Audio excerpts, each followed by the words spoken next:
জুলাই গণ অভ্যুত্থানের সময় সংঘটিত মানবতাবিরোধী অপরাধের মামলায় ক্ষমতাচ্যুত প্রধানমন্ত্রী শেখ হাসিনা সহ ৩ জন আসামির রায় ঘোষণার আগের রাতে রাজধানী সহ দেশের বিভিন্ন স্থানে ককটেল বিস্ফোরণ ও অগ্নিকাণ্ডের ঘটনা ঘটেছে। এদিন পরিবেশ উপদেষ্টা সৈয়দা রিজওয়ানা হাসানের বাসার সামনে রাত ৯টার দিকে পরপর দুটি ককটেল নিক্ষেপ করা হয়।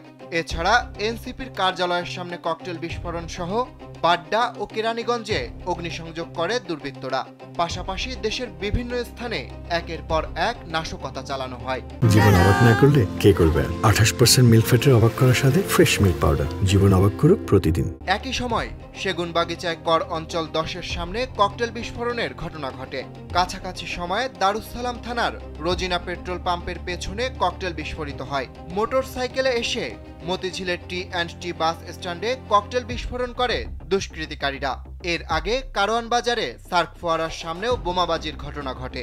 এছাড়া ফার্মগেটের রেল ক্রসিংয়ে চলন্ত ট্রেনে ককটেল নিক্ষেপ করে এক ব্যক্তি। পরে স্থানীয়রা তাকে আটক করে পুলিশে হস্তান্তর করে। দক্ষিণ কেরানীগঞ্জ থানার ডাম্পিংয়ে থাকা দুটি পরিত্যক্ত লেগুনায় অগ্নিসংযোগ করে পালায় দুষ্কৃতিকারীরা।